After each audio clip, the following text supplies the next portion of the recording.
1097.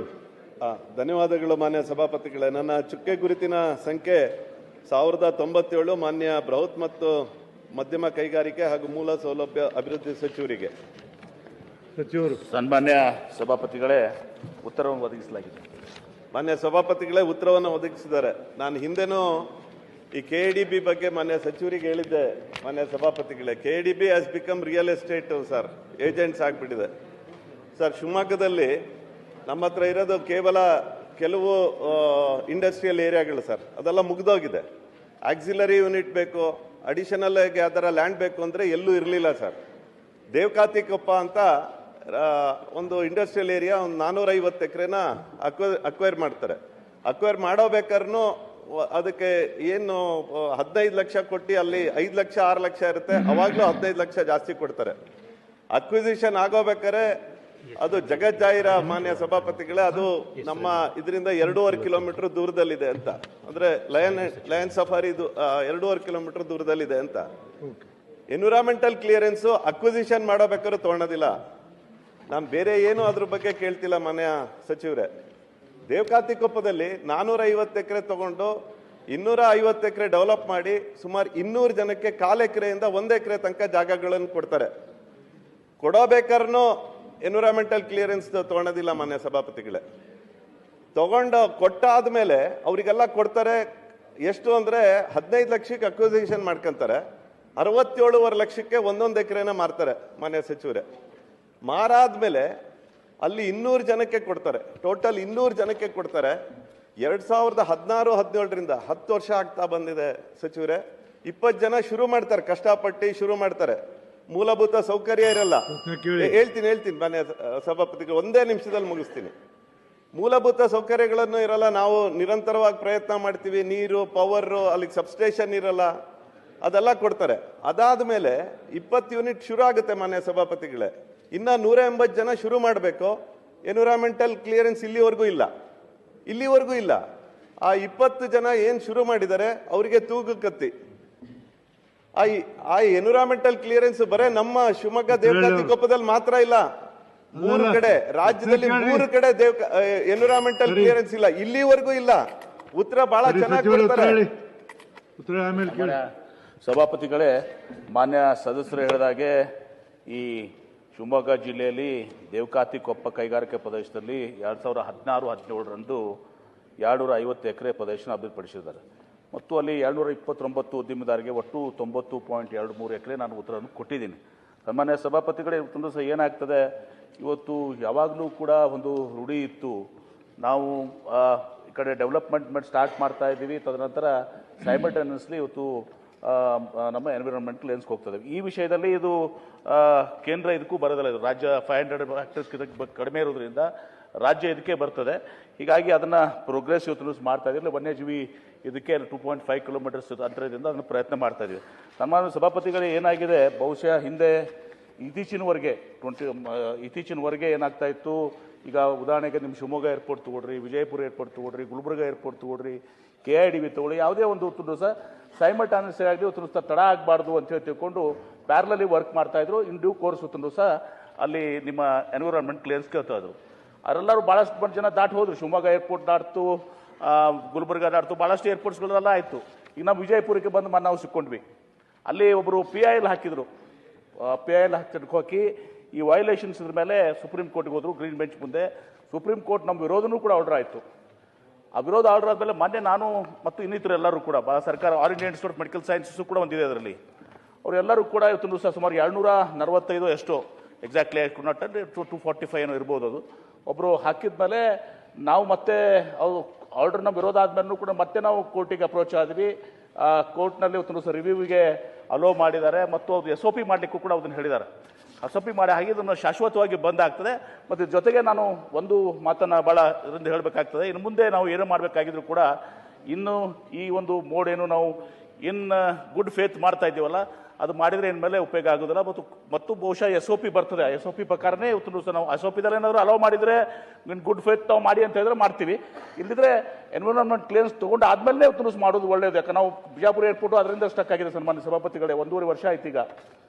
ಹೀಗೆ ಅದನ್ನು ಸುದೀರ್ಘ ಉತ್ತರ ಕೊಟ್ಟಿದ್ದೀನಿ. ಈ ವಿಚಾರದಲ್ಲಿ ಕೂಡ ಫಾಲೋ ಮಾಡ್ತಾ ಇದ್ದೀವಿ. ಇದನ್ನ ಬೇಗ ನಿಮಗೆ ಇದು ಮಾಡಿಸ್ಕೊಡುವಂತ ಕೆಲಸ ಮಾಡ್ತೀವಿ. ಮಾನ್ಯ ಸಭಾಪತಿಗಳೇ, ಈಗ ಕೇವಲ 20 ಜನ ಮಾತ್ರ ಶುರು ಮಾಡಿರೋದು. ನಾನು ನಿಮ್ಮ KDB ಡೈರೆಕ್ಟರ್ ಹತ್ರ ಇದರ ಸಲುವಾಗಿ ಒಂದು 10 ಬಾರಿ ಹೋಗಿದ್ದೀನಿ. ಪ್ರಾರಂಭ ಮಾಡೋಕ್ಕೆ ಇಂಡಸ್ಟ್ರಿಯಲಿಸ್ಟು ಅಲ್ಲಿ ಏನು ಪ್ರಾರಂಭ ಮಾಡೋಕ್ಕೆ ಅವರಿಗೂ ಎನ್ವಿರಾನ್ಮೆಂಟಲ್ ಕ್ಲಿಯರೆನ್ಸ್ ಇಲ್ದಿರೋ ಕಾರಣಕ್ಕೆ ಇನ್ನು ಸಿಗ್ತಾ ಇಲ್ಲ. ಸುಪ್ರೀಂ ಕೋರ್ಟು ಇತ್ತೀಚೆಗೆ ಮೇ ತಿಂಗಳಲ್ಲಿ ಭಾಳ ಕ್ಲಿಯರ್ ಆಗಿ ಹೇಳಿದ್ದಾರೆ, if no prior EC has been taken order to close its operation. It's clear, supreme court order ಇರೋದು. ಸೊ ಇರೋರಿಗೂ ತೂಗಕತ್ತಿ. ಈಗಾಗಲೇ ಕೋಟ್ಯಾಂತರ ರೂಪಾಯಿ ಹಾಕಿದ್ದಾರೆ ಇಂಡಸ್ಟ್ರಿಯಲಿಸ್ಟು, ಅದು ಕ್ಲೋಸ್ ಆಗುತ್ತೆ. ಹೊಸದಾಗೆ 180 ಜನ ಪ್ರಾರಂಭ ಮಾಡಕ್ಕೆ ಹೊರಟಿದ್ದಾರೆ, ಅವರಿಗೂ ಕೂಡ ಇದು ಪ್ರಾಬ್ಲಮ್ ಆಗುತ್ತೆ. EC ಕ್ಲಿಯರೆನ್ಸ್ ನಂದೇನಂದ್ರೆ ತುಂಬಾ ಜನ ವಾಪಸ್ ಕೊಡಕ್ಕೆ ಬಂದಿದ್ದಾರೆ. ಒಂದು ಇವರು ಪೆನಾಲ್ಟಿ ಮತ್ತೆ ಏನು ಇಂಟ್ರೆಸ್ಟು ಅದನ್ನ ಎರಡನ್ನೂ ಹಾಕಕ್ಕೆ ಹೊರಟಿದ್ದಾರೆ. ಯಾರ್ಯಾರು EMI ತಗೊಂಡಿದ್ದಾರೆ ಅದನ್ನ ಹಾಕಕ್ಕೆ ಹೊರಟಿದ್ದಾರೆ. ಅದನ್ನ 1 ರೂಪಾಯಿನೂ ಕಲೆಕ್ಟ್ ಮಾಡಬಾರ್ದು ಮಾನ್ಯ ಸಚಿವರೇ. ಎರಡನೇದು, ಯಾರು ವಾಪಸ್ ಕೊಡಕ್ ಬಂದಿದಾರಲ್ಲ ಇವ್ರ ತಪ್ಪಿಂದ ಅವ್ರು ವಾಪಸ್ ಕೊಡಕ್ ಬಂದಾಗ 20% ಇಟ್ಕೊಂಡು ಕೊಡೋದು. ಇವ್ರು ದುಡ್ಡು ಕೊಟ್ಟಿದ್ದಕ್ಕೆ ಅದಕ್ಕೇನು ಇಂಟ್ರೆಸ್ಟ್ ಇಲ್ಲ. ಇವರು ವಾಪಸ್ ಕೊಡಕ್ ಬಂದ್ರೆ ಅದಕ್ಕೆ 20% ಕಡಿಮೆ ಮಾಡಿ ಕೊಡ್ತೀವಿ ಅನ್ನೋದು. ಕೊಡೋದನ್ನ ವಾಪಸ್ಸು ತಕ್ಷಣಕ್ಕೇನು ಆಗೋದಿಲ್ಲ, ಅದು ಬೇರೆ ಬೇರೆ ಕಾರಣ ಇಟ್ಕೊಂಡು ನಿಲ್ಸೋ ಅಂಥದ್ದನ್ನಾಗುತ್ತೆ. ಹಾಗಾಗಿ ಮಾನ್ಯ ಸಚಿವರೇ, ಯಾರು ವಾಪಸ್ ಅವ್ರಿಗೆ ಆಗಲ್ಲ, ಅವರಿಗೆ ಸುಸ್ತಾಗ್ಬಿಟ್ಟಿದ್ದಾರೆ. 10 ವರ್ಷ ಆಗಿದೆ ದುಡ್ಡು ಹಾಕಿ, ಆ ಜಾಗಕ್ಕೆ ದುಡ್ಡು ಹಾಕಿ. ನಾವು ಅಡಿಷನಲ್ ಒಂದು ಇಂಡಸ್ಟ್ರಿ, ದೊಡ್ಡ ಇಂಡಸ್ಟ್ರಿ ಇದೆ, ಒಂದು ಜಾಗ ಇಲ್ಲ, 1 ಎಕರೆ ಇಲ್ಲ ಶಿವಮೊಗ್ಗದಲ್ಲಿ. ಆ ಸ್ಥಿತಿಲಿ ದಯಮಾಡಿ ವಾಪಸ್ ಕೊಡೋರಿಗೆ ವಾಪಸ್ ಕೊಟ್ಬಿಡಿ. ಆ ದುಡ್ಡಿಗೆ ನೀವು ಇಂಟ್ರೆಸ್ಟ್ ಅವ್ರೇನು ಕೇಳ್ತಾ ಇಲ್ಲ, ವಾಪಸ್ ಕೊಟ್ಬಿಡಿ. ಏನು ಪೆನಾಲ್ಟಿ ಮತ್ತೆ ಏನು ಇಂಟ್ರೆಸ್ಟು ಅದನ್ನು ದಯಮಾಡಿ ಯಾವ ಲೆಟ್ರನ್ನು ಕಳಿಸ್ಬೇಡಿ ಅವರಿಗೆ. ಅವ್ರಿಗೆ ಕಳ್ಸಿದ್ರೆ ಮತ್ತೆ ರಾತ್ರಿ ನಿದ್ದೆ ಬರಲ್ಲ, ಯಾಕಂದ್ರೆ ಇಂಡಸ್ಟ್ರಿನೂ ಪ್ರಾರಂಭ ಮಾಡಕ್ಕಲ್ಲ, ಅವ್ರದೇ ಆದ ಸೆಟ್ ಆರ್ಗನೈಸೇಷನ್ ಇಲ್ಲ. ಸನ್ಮಾನ್ಯ ಸಭಾಪತಿಗಳೇ, ಮಾನ್ಯ ಸದಸ್ಯರು ಹೇಳೋದು ಸರಿಯದೆ. ಇಲ್ಲಿ ಈ ಕೇಸ್ನಲ್ಲಿ ಇದು ಬಿಲೋ 500 ಹೆಕ್ಟೇರ್ಸ್ ಇದೆ. ಇಲ್ಲಿ ಇದನ್ನ ರಾಜ್ಯ ಇದಕ್ಕೆ ಬರ್ತದೆ, ಅಲ್ಲಿ ಇದನ್ನ ನಾವು ಕ್ಲಿಯರ್ ಮಾಡ್ಕೊಂಡು, ಮತ್ತು ತಾವು ಹೇಳಿದಾಗೆ ಇವತ್ತು ಗುಡ್ ಫೇತ್ ಮಾಡಿದಾಗ ಇದನ್ನ ನಮ್ಮ ಬಂದಾಗ ಅದ್ರಲ್ಲಿ ಹಿಂದೆನೂ ಕೂಡ ಇವತ್ತು ಮಾಡ್ಕೊತ ಬಂದಿದ್ದಾರೆ ಎಲ್ಲ, ಶಿವಮೊಗ್ಗ ಏರ್ಪೋರ್ಟ್ ಎಲ್ಲನೂ ಕೂಡ. ಈಗ ಸುಪ್ರೀಂ ಕೋರ್ಟ್ನು ಕೂಡ ಇವತ್ತು ಸಹ ಆದೇಶ ಮಾಡಿದ್ದಾರೆ. ಅವ್ರ ಆದೇಶದಲ್ಲಿ ಏನು ಹೇಳಿದ್ದಾರೆ, ಇವತ್ತು ಸಹ ಕೇಂದ್ರ ಸರ್ಕಾರ ಇದಕ್ಕೆ SOP ಫೈನಾನ್ಸ್ ಮಾಡಂತ ಹೇಳಿದ್ದಾರೆ. Lot money government projects are there, private projects ಆದರೆ ಏನೋ ಅದು ಮಾಡ್ಕೋಬಹುದು. ಸೊ ಕೇಂದ್ರ ಸರ್ಕಾರದ ಅನೇಕ ಹೇಳಿದ್ನಲ್ಲ, ಒಂದು ಯಾವುದೋ ಒಂದು ಸ್ಟೇಟ್ದು all India institute of medical sciences ಕೂಡ ಇದರಲ್ಲಿ ಸ್ಟಕ್ ಆಗಿದೆ. ಗುಡ್ ಫೇತ್ ಎಲ್ಲನೂ ಮಾಡಿದ್ದಾರೆ, ಗುಡ್ ಫೇತ್ನಾಗ ಇಂಡಸ್ಟ್ರೀಸ್ ಮಾಡಿದ್ದು, ಏರ್ಪೋರ್ಟ್ಸ್ ಮಾಡಿದ್ದಾರೆ, ಇದೆಲ್ಲವೂ ಆಗಿದೆ. ಇದು ರಿಸಾಲ್ವ್ ಆಗುತ್ತೆ, ಈಗ SOP ಬಂದ್ಮೇಲೆ ರಿಸಾಲ್ವ್ ಆಗುತ್ತೆ. ಮತ್ತು ಈ ಕೇಸ್ನಲ್ಲಿ ಏನಾಗಿದೆಯಲ್ಲ, ಇದು ಬಿಲೋ 500 acres ಇಂದ ಈಗ ನಾವು MOF ಇದ್ರ ಮುಂದೆ ನಾವು ವೈಲ್ಡ್ ಲೈಫ್ ಇದ್ರ ಮುಂದೆ ಕೂಡ ನಾವು ಇದೀವಿ, ಅದನ್ನು ಪರ್ಸ್ಯೂ ಮಾಡ್ತಾ ಇದ್ದಾರೆ. ಅದನ್ನ ಇದು ಮಾಡೋದ್ರ ಜೊತೆಗೆ ತಾವೇನು ಹೇಳಿದ್ರಿ, ಯಾರ ಕಡೆ ಯಾರಾದರೂ ವಾಪಸ್ ಇದು ಮಾಡೋರಿದ್ರೆ 20% ಕಡಿತ ಮಾಡಬಾರ್ದು ಅಂತೇಳಿ ಅದು ಸ್ಪೆಷಲ್ ಕೇಸ್, ಇದ್ರ ಬಗ್ಗೆ ನಾವು ಕನ್ಸಿಡರ್ ಮಾಡ್ತೀವಿ. ಡ್ಯಾಮೇಜಸ್ ಸ್ಪೆಷಲ್ ಕೇಸ್ ಅರ್ಥ ಮಾಡ್ಕೊತೀನಿ. Special case consider that. ಚುಕ್ಕ ಗುರುತಿನ ಪ್ರಶ್ನೆ 148 ಮಾನ್ಯ ಅರಣ್ಯ, ಪರಿಸರ ಮತ್ತು ಜೀವಿ ಪರಿಸ್ಥಿತಿ ಸಚಿವರಿಗೆ. ಸನ್ಮಾನ್ಯ ಸಭಾಪತಿಗಳೇ, ಉತ್ತರ ಒದಗಿಸಲಾಗಿದೆ. ಮಾನ್ಯ ಸಭಾಪತಿಗಳೇ ಉತ್ತರವನ್ನು ಒದಗಿಸಿದ್ದಾರೆ. ಇಡೀ ರಾಜ್ಯದಲ್ಲಿರುವಂತಹ ಸಮಸ್ಯೆ ಜಗಜ್ಜಾಹಿರ. ನಾವು ಶಬ್ದ ಮಾಲಿನ್ಯದ ಬಗ್ಗೆ ನಿರಂತರವಾಗಿ ಸಾಕಷ್ಟು ಸಮಯದಿಂದ ಹೇಳ್ತಾನೆ ಇದ್ದೀವಿ ಮಾನ್ಯ ಸಚಿವರೇ. ಅದರೊಳಗೂ ಎಸ್ಪೆಷಲಿ ನಾನು ಉದ್ದವಾಗಿ ಭಾಷಣ ಮಾಡೋದಿಲ್ಲ ಮಾನ್ಯ ಸಚಿವರೇ. ನೀವೇ ಹೇಳಿರೋ ಹಂಗೆ ಬೆಳಿಗ್ಗೆ 6ರಿಂದ ರಾತ್ರಿ 10ರ ತನಕ ಯಾವುದೇ ಶಬ್ದ ಮಾಲಿನ್ಯ ಆಗದೆ ಇರೋ ರೀತಿಯಲ್ಲಿ ಇರಬೇಕು ಅಂತ ಇದೆ. ಮಾನ್ಯ ಸಭಾಪತಿಗಳೇ, ನನ್ನ ಮನೆಯ ಹಿಂದ್ಗಡೆನೆ ಒಂದು ಮಸೀದಿ ಇದೆ. ನನ್ನ ಮನೆ ಹಿಂದ್ಗಡೆನೆ. ನಾನು ಬೆಳಿಗ್ಗೆ ಬೆಂಗಳೂರಿಂದ ಶಿವಮೊಗ್ಗಕ್ಕೆ ಹೋದ್ರೆ 4:15 4:45 ಶಿವಮೊಗ್ಗಕ್ಕೆ ಹೋಗ್ತೀನಿ. 4:45 ನಾ ಮಲ್ಗಕ್ಕೆ ಹೋದ್ರೆ ಶುರು ಆಗುತ್ತೆ ಆಜಾನ್. ಯಾವ ಮಟ್ಟಕ್ಕೆ ಸೌಂಡ್ ಇರುತ್ತೆ ಅಂದ್ರೆ, ನಮ್ಮ ಮನೆಯಲ್ಲಿ ನಮ್ಮ ತಂದೆಗೆ 86 ವರ್ಷ, ಈಗ 86 ವರ್ಷ. ಆ ಸೌಂಡಿಗೆ ಎದ್ದು ಕೂರುವಂತ ಸ್ಥಿತಿ ನಮ್ಮ ಮನೆಯಲ್ಲಿದೆ. ಸುತ್ತಮುತ್ತ ಇಲ್ವಾ? ಸುತ್ತಮುತ್ತ ಇರೋಂತ ಮನೆಗಳವರು ಬಂದಿದ್ರು ನಮ್ಮ ಮನೆ ಕಟ್ಟಿದಾಗ. ನಾನು ನಿಮಗೆ ನಾ ಹೇಳೋದು, ಇದಕ್ಕೆ ಒಂದು ಕಂಪ್ಲೇಂಟ್ ಕೊಡಿ ಅಂತ ಹೇಳ್ತಾರೆ. ಮಾನ್ಯ ಸಚಿವರೇ, ಯಾರು ಕಂಪ್ಲೇಂಟ್ ಹೋಗಿ ಕೊಡ್ತಾರೆ? ಯಾರಿಗೆ ಧೈರ್ಯ ಇದೆ ಹೇಳಿ? ಇವತ್ತು ಆ ಸ್ಥಿತಿ ಇದೆ. ಇವತ್ತು ಸೌಂಡ್ ಜಾಸ್ತಿ ಆಗ್ತಾ ಇದೆ. ಆ ಸೌಂಡ್ ಜಾಸ್ತಿಗೆ ನೀವು ತಗೊಂಡಿರುವಂತ ಕ್ರಮ ಏನು? ಮಾನ್ಯ ಸಭಾಪತಿಗಳೇ, ಇನ್ನೊಂದು ವಿಷಯ ಹೇಳಿ ಮುಗಿತು. ನೀವು ನಮಗೆ DJ ಹಾಕ್ಬಾರ್ದು ಅಂತ ಗಣಪತಿ ಹಬ್ಬದ ಸಮಯದಲ್ಲಿ ಹೇಳ್ತೀರಾ, ಒಂದೇ ಒಂದು ಆರ್ಡರ್ ಮಾಡ್ತೀರಾ, ನಮ್ದು ಡಿಜೆ ಎಲ್ಲ ಕ್ಯಾನ್ಸಲ್, ಯಾರು ಡಿಜೆ ಹಾಕ್ತಾರೆ ಅದನ್ನೆಲ್ಲ ಜಪ್ತಿ ಮಾಡ್ತೀರಾ. ಇಲ್ಲಿ ಜಪ್ತಿ ಮಾಡಕ್ಕೂ ನಿಮಗೆ ಧೈರ್ಯ ಇಲ್ಲ. ಅವ್ರಿಗೆ ಹೋಗಿ ರಿಕ್ವೆಸ್ಟ್ ಮಾಡ್ತಾರೆ, ಮಾನ್ಯ ಸಭಾಪತಿಗಳೇ, ಹೋಗಿ ಮಸೀದಿಗಳಲ್ಲಿ ಹೋಗಿ ದಯಮಾಡಿ ಸೌಂಡ್ ಅನ್ನ ಜಾಸ್ತಿ ಮಾಡಬೇಡಿ ಅಂತ ಇವ್ರೋಗಿ ರಿಕ್ವೆಸ್ಟ್ ಮಾಡ್ತಾರೆ ಪೊಲೀಸರು.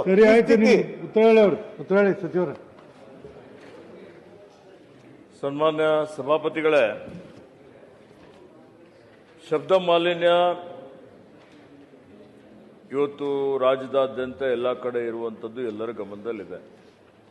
ಸರ್ವೋಚ್ಚ ನ್ಯಾಯಾಲಯದ ತೀರ್ಪಿನಂತೆ ಇವತ್ತು ನಾಯ್ಸ್ ಲೆವೆಲ್ ಏನಿದೆ ಅದು ಸೂಕ್ಷ್ಮ ವಲಯಗಳಲ್ಲಿ ಹಗಲು ಹೊತ್ತು 50 ಡೆಸಿಬಲ್ ಮತ್ತು ರಾತ್ರಿ ಹೊತ್ತು 40 ಡೆಸಿಬಲ್ಗಿಂತ ಹೆಚ್ಚಿನ ಶಬ್ದ ಇರಬಾರದು ಅಂತಿದೆ. ವಸತಿ ಪ್ರದೇಶಗಳಲ್ಲಿ ಹಗಲು ಹೊತ್ತು 55 ಡೆಸಿಬಲ್ ಮತ್ತು ರಾತ್ರಿ ಹೊತ್ತು 40 ಡೆಸಿಬಲ್ಗಿಂತ ಹೆಚ್ಚಿನ ಶಬ್ದ ಇರಬಾರದು ಅಂತಿದೆ. ವಾಣಿಜ್ಯ ಪ್ರದೇಶಗಳಲ್ಲಿ 65 ಡೆಸಿಬಲ್ ಮತ್ತು ರಾತ್ರಿ 55 ಡೆಸಿಬಲ್ ಇರಬೇಕು. ಕೈಗಾರಿಕಾ ಪ್ರದೇಶಗಳಲ್ಲಿ ಹಗಲು ಹೊತ್ತು 75 ಡೆಸಿಬಲ್ ಮತ್ತು ರಾತ್ರಿ 70 ಡೆಸಿಬಲ್ಗಿಂತ ಹೆಚ್ಚಿನ ಪ್ರಮಾಣದ ಶಬ್ದ ಇರಬಾರದು. ಕಾನೂನು ಏನಿದೆ, ಈಗ ಸರ್ಕಾರ ಈಗಾಗಲೇ 2022ರಲ್ಲಿ ತಮ್ಮ ಸರ್ಕಾರ ಇದ್ದಂಥ ಸಂದರ್ಭದಲ್ಲೇ ಎನ್ವೈರನ್ಮೆಂಟ್ ಪ್ರೊಟೆಕ್ಷನ್ ಆಕ್ಟ್ ಅಡಿಯಲ್ಲಿ ಒಂದು ಕಮಿಟಿ ಕಾನ್ಸ್ಟಿಟ್ಯೂಟ್ ಮಾಡಿ ಆಯಾ ಪ್ರದೇಶದ ಡಿವೈಎಸ್ಪಿ ಅಥವಾ ACP ಅಧ್ಯಕ್ಷತೆಯಲ್ಲಿ ಇವತ್ತು ಇದನ್ನು ಅನುಷ್ಠಾನ ಮಾಡುವಂಥದ್ದಕ್ಕೆ ಅವರಿಗೆ ಜವಾಬ್ದಾರಿ ವಹಿಸಲಾಗಿದೆ. ಆ ಸಮಿತಿಯಲ್ಲಿ ತಹಶೀಲ್ದಾರ್ ಇರ್ತಾರೆ, ಒಬ್ಬ ರಾಜ್ಯ ಮಾಲಿನ್ಯ ನಿಯಂತ್ರಣ ಮಂಡಳಿಯ ಒಬ್ಬ ಪ್ರತಿನಿಧಿ ಇರ್ತಾರೆ. ಇಲ್ಲಿ ದೂರು ಬಂದಂತಹ ಸಂದರ್ಭದಲ್ಲಿ ಅದರ ಮೇಲೆ ಕ್ರಮ ತೆಗೆದುಕೊಳ್ಳಿಕ್ಕೆ ಇವತ್ತು ಅವರಿಗೆ ಈಗಾಗಲೇ ಸೂಚನೆ ಕೊಡಲಾಗಿದೆ. ಇವತ್ತು ಪರಿಸರ ಮಾಲಿನ್ಯ ರಾಜ್ಯ ಮಾಲಿನ್ಯ ನಿಯಂತ್ರಣ ಮಂಡಳಿ ಜವಾಬ್ದಾರಿ ಏನಪ್ಪಾ ಅಂತ ಹೇಳಿದ್ರೆ, ಇವತ್ತು ಯಾವಾಗ ದೂರು ಬರ್ತದೆ, ದೂರು ಬಂದಂತ ಒಂದು ಸಂದರ್ಭದಲ್ಲಿ ಪೊಲೀಸ್ ಕಡೆಯಿಂದ ಪರಿಸರ ಅಧಿಕಾರಿಗೆ ಇದನ್ನು ತಪಾಸಣೆ ಮಾಡಿ ನ್ಯಾಯ ಅಂದ್ರೆ ನಿಯಮಾನುಸಾರ ಎಷ್ಟು ಡೆಸಿಬಲ್ ಶಬ್ದ ಇದೆ ಅನ್ನುವಂಥದ್ರ ಬಗ್ಗೆ ತಪಾಸಣೆ ಮಾಡಿ ಪೊಲೀಸರಿಗೆ ವರದಿ ಕೊಟ್ಟ ಮೇಲೆ ವರದಿ ಆಧಾರದ ಮೇಲೆ ಅವರು ಕ್ರಿಮಿನಲ್ ಮೊಕದ್ದಮೆ ದಾಖಲೆ ಮಾಡಿ EP ಆಕ್ಟ್ ಪ್ರಕಾರ ಅವರಿಗೆ ನಿಮ್ದು FIR ಲಾಂಚ್ ಮಾಡಿ ಕಾಗ್ನೈಸಬಲ್ ಅಫೆನ್ಸ್ ಇದೆ, 5 ರಿಂದ 7 ವರ್ಷಗಳವರೆಗೆ ಶಿಕ್ಷೆ ಇದೆ, ಅದನ್ನು ಅನುಷ್ಠಾನ ಮಾಡಬೇಕು ಅನ್ನೋಂಥದ್ದು ಕಾಯ್ದೆ ಇದೆ, ನಿಯಮ ಇದೆ. ಆ ನಿಯಮ ಪಾಲನೆ ಮಾಡಲಿಕ್ಕೆ ಈಗಾಗಲೇ ಸುತ್ತೋಲೆನೂ ಇದೆ, ಈಗಾಗಲೇ ಸೂಚನೆಯನ್ನು ಕೊಡಲಾಗಿದೆ. ಹೌದು, ಇದು ಸತ್ಯ ಇದೆ. ಅನೇಕ ಧಾರ್ಮಿಕ ಕಾರ್ಯಕ್ರಮಗಳು ನಡೀತಾ ಇರ್ತವೆ. ರಾತ್ರಿ 10 ಗಂಟೆವರೆಗೆ ಮಾಡಬೇಕು ಅಂದಾಗ ಮದುವೆ ನಡೀತದೆ, ತಮಟೆ ನಡೀತದೆ, ಭಜನೆಗಳು ನಡೀತವೆ, ಕೀರ್ತನೆಗಳು ನಡೀತವೆ. ಇವತ್ತು ಬರೀ ಅಜಾನ್ ಅಷ್ಟೇ ಅಲ್ಲ, ದೇವಾಲಯಗಳು ನಡೀತವೆ, ಬೇರೆ ಬೇರೆ ಕಡೆ ಎಲ್ಲ ಕಾರ್ಯಕ್ರಮಗಳು ನಡೀತಾ ಇದ್ದಾವೆ. ಅನೇಕ ಕಡೆ ಉಲ್ಲಂಘನೆ ಆಗಿದ್ದಂಥದ್ದು ಎಲ್ಲರ ಗಮನದಲ್ಲಿದೆ. ಇದಕ್ಕೆ ಜಾಗೃತಿ ಮೂಡಿಸುವಂಥದ್ದು, ಅರಿವು ಮೂಡಿಸುವಂಥದ್ದು ಜನರಲ್ಲಿ ಬಹಳ ಅವಶ್ಯಕತೆ ಇದೆ. ಈಗ ಸರ್ವೋಚ್ಚ ನ್ಯಾಯಾಲಯದ ತೀರ್ಪಿದೆ. ಯಾರು ಇವತ್ತು ಪಟಾಕಿಯನ್ನು ನಾವು ಹೇಳ್ತೀವಿ ಅದು ಹಚ್ಚಬಾರದು ಅನ್ನುವಂಥದ್ದು. ಅವರು ಮೂಲ ಪ್ರಶ್ನೆ ಬಿಟ್ಟರೆ ನೀವು ಅವ್ರ ಮೂಲ ಪ್ರಶ್ನೆಗೆ ಸಂಬಂಧಪಟ್ಟಂತೆ ಪೂರಕವಾಗಿನೇ ಉತ್ತರ ಕೊಡ್ತಾ ಇದ್ದೀರಿ ಮಾನ್ಯ ಸಭಾಪತಿಗಳೇ. ಅದಕ್ಕೆ ಇದನ್ನು ಕಟ್ಟುನಿಟ್ಟಾಗಿ ಜಾರಿಗೆ ತರುವಂತದ್ದಕ್ಕೆ ಪ್ರಯತ್ನ ಮಾಡಲಾಗುವುದು ಅನ್ನುವಂತ ಮಾತನ್ನು ಹೇಳಿಕೆ ಬಯಸ್ತೇನೆ.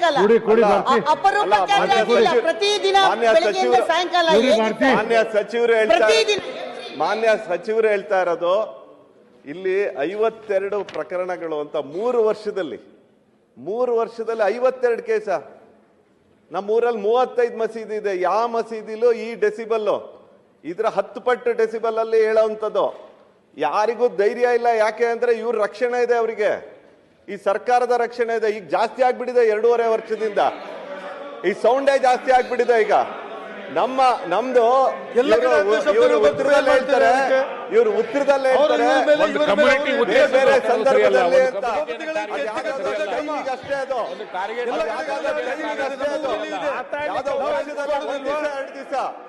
ಇವರು ವರ್ಷಗಳಿಗೆ ದಿನಕ್ಕೆ 5 ಬಾರಿ ಒಂದು ಕಡೆ ಹೋಗಿ ಟೆಸ್ಟ್ ಮಾಡ್ಲಿ. ಇವರು ಒಂದು ಕಡೆ ಟೆಸ್ಟ್ ಮಾಡ್ಲಿ. 52 ಪ್ರಕರಣ 3 ವರ್ಷದಲ್ಲಿ. ಇದು ಅತ್ಯಂತ ಸೂಕ್ಷ್ಮವಾದಂತ ಒಂದು ವಿಚಾರ. ಯಾಕೆ ಸೂಕ್ಷ್ಮ? ಯಾಕೆ ಸೂಕ್ಷ್ಮ? ಸುಪ್ರೀಂ ಕೋರ್ಟ್ ಉಲ್ಲಂಘನೆ ಮಾಡಿದಂತ ಸೂಕ್ಷ್ಮ. ಇದನ್ನು ರಾಜಕೀಯಕ್ಕಾಗಿ ಸುಪ್ರೀಂ ಕೋರ್ಟ್ ಆರ್ಡರ್ ಆಗುತ್ತೆ.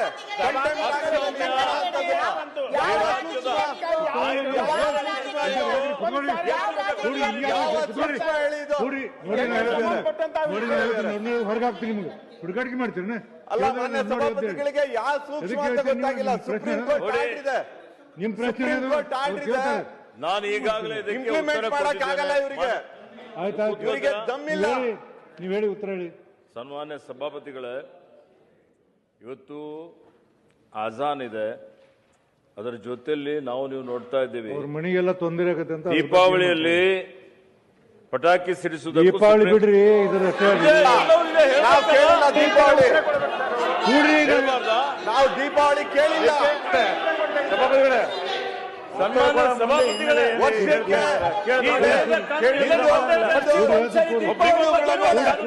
ಮಾನ್ಯ ಸಭಾಪತಿಗಳೇ, ಕೂಡ್ರಿ. ಒಂದು ಧರ್ಮಕ್ಕೆ ಮತ್ತೊಂದು ಧರ್ಮಕ್ಕೆ ಬೇರೆ ಬೇರೆ ರೀತಿ ಕಾನೂನು ಇದೆ. ದಿನಕ್ಕೆ 5 ಬಾರಿ ಕೂಡ್ರಿ. ನೋಡಿ, ಸಭಾಪತಿಗಳೇ, ಎಲ್ಲರೂ ಎದ್ದು ಹೇಳಿ. ದಿನಕ್ಕೆ 5 ನಮ್ಮ ಬಾರಿ ದೇಶದ ಕಾನೂನು ನಾವು ಎಲ್ಲರಿಗೆ ಒಂದೇ ಇದೆ. ಸುಪ್ರೀಂ ಕೋರ್ಟ್ ಹಾಕಿ ಅದು ಹಾಕಿ ಜಪ್ತಿ ಮಾಡಿದಿರಲ್ಲ.